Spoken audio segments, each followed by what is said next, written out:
Building with Papa. All right, they've had an active leak here. I believe I have located it. So we're going to have to remove the base, the drywall that is damaged, and then dry it out and replace the drywall. So I'm going to show you the process of removing the items that are wet, then setting up a blower to dry it out for 3 days, and then we will cut out the drywall, we will replace it, and then I will finish it and paint it, and also apply new baseboard. All right, this is a step-by-step process showing you each one as we move forward. All right, well, let's get started. We're going to have to cut the caulking on the baseboard so that we can remove it properly. Okay, when you go to remove the base, get in there and get your knife in there and cut that base, cut that caulking. Okay.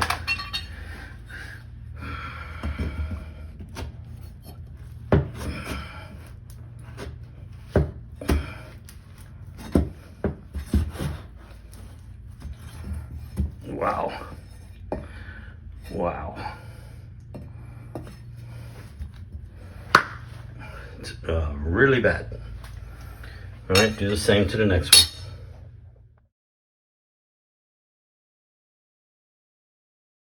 Okay, now that we feel like we've identified the leak from the toilet in the guest bathroom, I made a mark about 24 inches tall, and we're going to cut that and remove this drywall, and then we'll vacuum up the water and put a blower in place and let it try and dry everything out for the next 2 to 3 days. Okay, I've now cut the drywall about 24 inches up. I'm gonna remove it. Okay, I've got all the drywall off. Now I'm gonna vacuum out the water. Okay, I vacuumed everything out that I could, but you can see that 2x4 still soaked. So water's gonna continue to come out of it. So I'm gonna set up a blower. We're gonna have to let this dry out for a couple days. All right, let's set up the blower. Okay, set up a blower. It's gonna have to be here for at least 2 days, possibly 3. Just gonna let it run. Try and get this completely dry. Okay, the fan has been on for less than 24 hours. But you can see everything's drying up real good. And I'm going to turn off the fan right now, and I'm going to pull that toilet to see if there's any water underneath that at this point.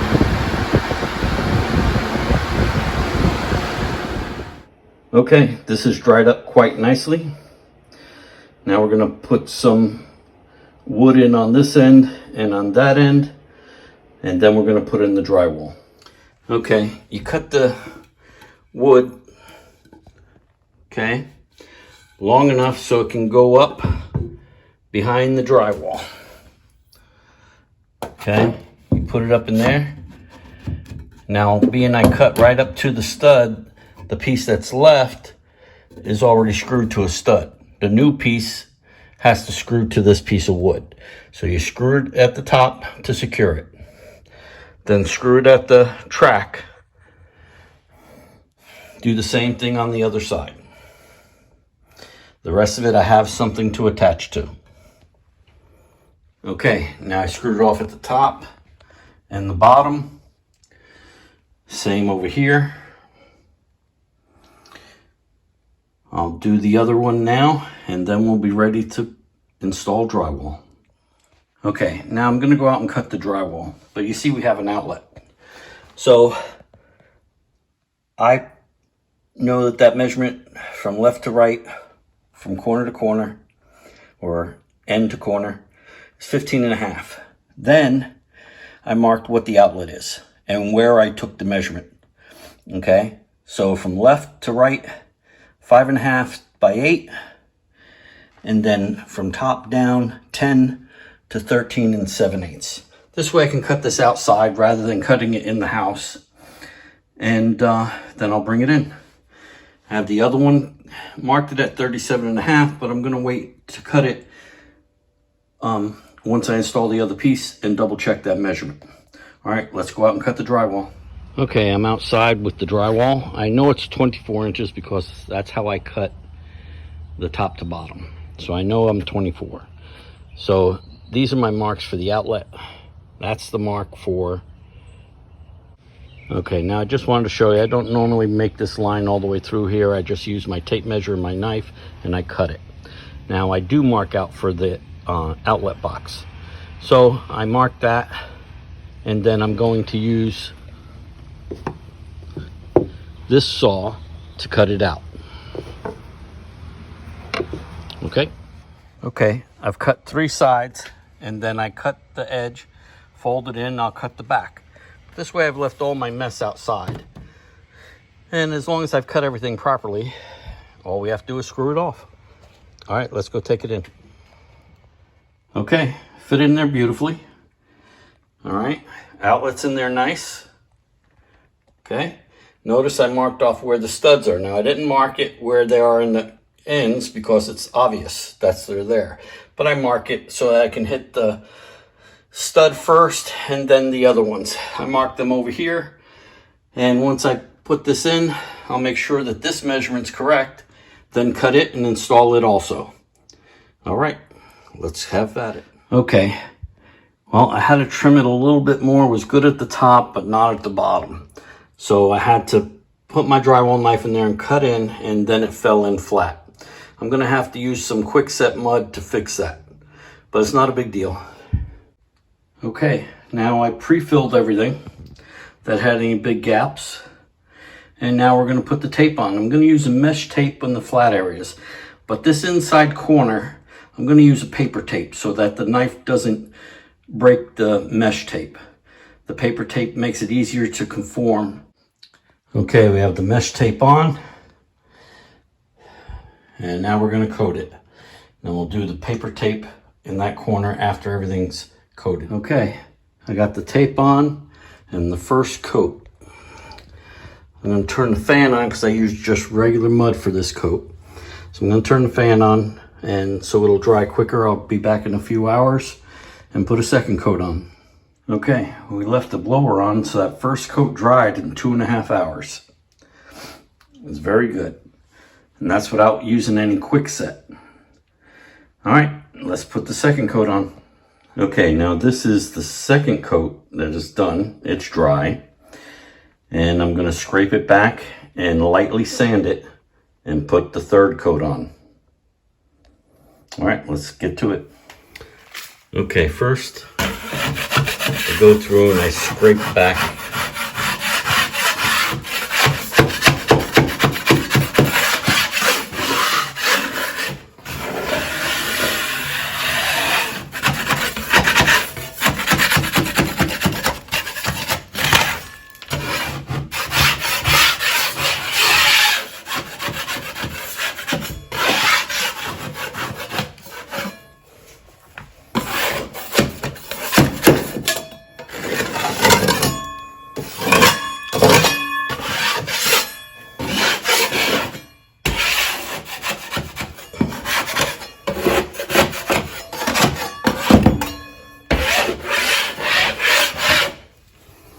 Okay, then now what I like to do is I do a light sanding.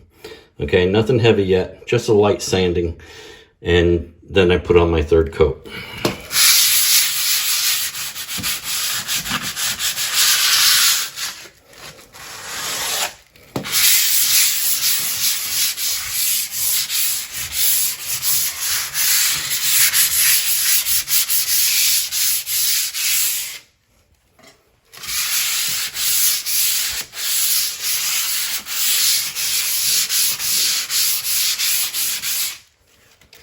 Okay, I'm ready to put on third coat.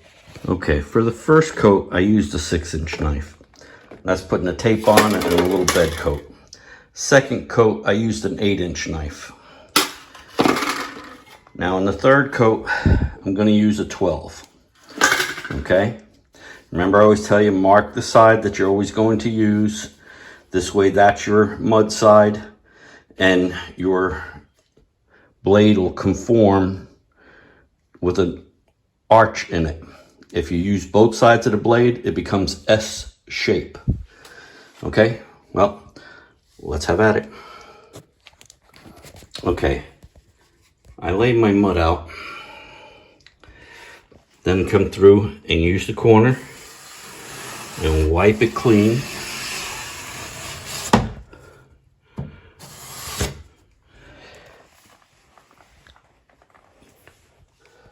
Then I come through with the bottom.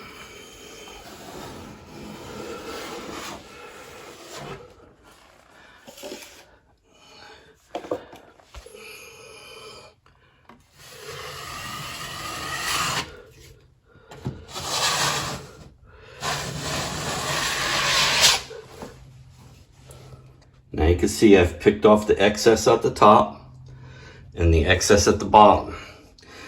And now,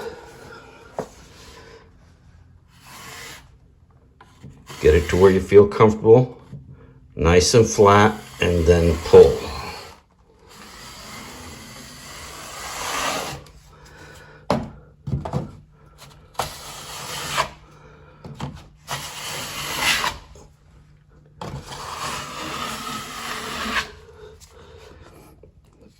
Okay, if you're not satisfied with it, go ahead and pull it again, but don't mess with it too much. You can get everything out with sandpaper.